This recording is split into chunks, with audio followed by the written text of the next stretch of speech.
ஒரு குட்டி கதை.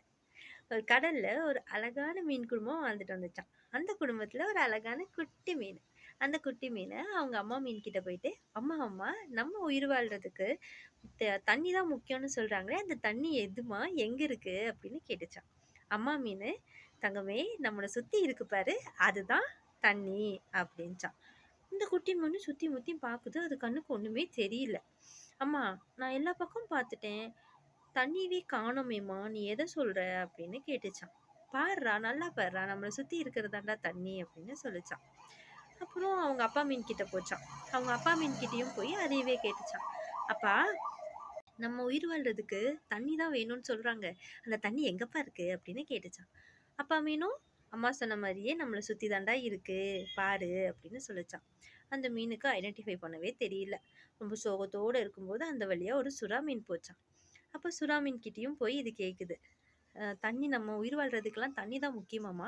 அந்த தண்ணி எங்க இருக்கு? அம்மா கிட்ட கேட்டாலும், அப்பாட்ட கேட்டாலும் சுத்தி தான் இருக்கு சொல்றாங்க. ஆனா எனக்கு தெரியவே இல்லையே அப்படின்னு சொல்லுச்சான். அப்போ இந்த சுறா மீன், சரி என் முதுகு மேல ஏறிக்கோ அப்படின்னு சொல்லிட்டு தண்ணிக்கு மேல போச்சாம். மேல போன உடனே அந்த குட்டி மீனால மூச்சிட முடியல. ரொம்ப சிரமப்பட்டுச்சாம். ஏன்னா தண்ணிக்குள்ள தானே அதனால மூச்சுட்டு வாழ முடியும். கொஞ்சம் தண்ணிக்கு மேல போன உடனே அதனால மூச்சுட முடியல. சிரமப்பட்ட உடனே அந்த சுறா மீன் மறுபடியும் தண்ணிக்குள்ளார வந்துட்டு, தங்கமே, இப்ப பாத்தியா, நம்ம மேல போனோம். தண்ணி இல்லாதனால தான் உன்னால சுவாசிக்க முடியல. இப்ப நம்ம தண்ணிக்குள்ளார தான் இருக்கோம். உன்னால இப்போ தண்ணி எங்க இருக்கு அப்படின்னு ஃபீல் பண்ண முடியுதா அப்படின்னு சொல்லுச்சான். அந்த குட்டி மீன் புரிஞ்சிருச்சு, தேங்க்யூ அப்படின்னு சொல்லிட்டு போயிடுச்சான்.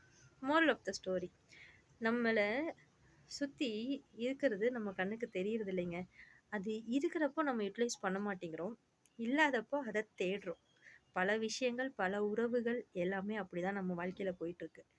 இருக்கிறப்போ எதையுமே வேல்யூ பண்ணி பழகுங்க. அது இல்லாதப்போ நீங்க தேடினீங்கன்னா கிடைக்காது. இருக்கிறப்போ யூஸ் பண்ணிக்கோங்க, அன்போட இருங்க. இருக்கும்போது அதோட அருமை பல பேருக்கு தெரியறதில்ல. அது இல்லைன்னா அதை தேட ஆரம்பிக்கிறோம். அதுதான் இப்பத்த உலகமா இருக்கு. காற்றுள்ள போதே தூச்சிக்கொள்.